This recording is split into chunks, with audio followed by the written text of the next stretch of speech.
What's up mga lodi, nagbabalik na naman tayo sa isa na namang video. So ang pag-uusapan naman natin ngayon ay ang paano ako napunta sa YouTube animation. Marami pong salamat kay Lance Diego Animation sa pagsali sa akin sa Thunder Trip. Salamat pa talaga, idol. Para ba yan? Tara, simulan na natin ang kwento. Ganto kasi yan. Nung pandemic kasi nanonood talaga ako ng mga animation. At ang mga pinapanood ko ay sina Kuya El at Yogi and Kuya Ashero. Yang tatlong yan ang nagmulat sa akin sa animation. Then sa pandemic, di ko pa talaga balak mag-animation. Kaya skip na natin yan. So ganito ang nangyari bago ko gawin tong channel na to. One day isang araw kasi may napanood ako isang animator. At grabe guys, ang ganda ng mga animation niya, parang realistic.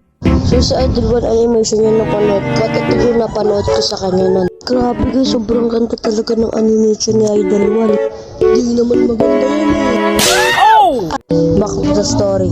Wait guys, putulin po pala natin. Meron po pala tayong FB page, baka gusto nyo i-follow. Then na po pala tayo mag-a-announce kung kailan tayo mag-a-upload. Kahit di tayo mag-a-upload guys.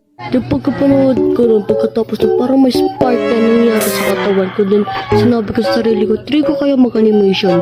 Baka walang manood, kaya pinag-isipan ko talaga ng ilang linggo, ilang araw. Then April 2, ginawa ko na tong channel na to. Sa taka na lang po yung iba kong nga na detalye pag marami na ang karanasan. Yun lang, bye bye!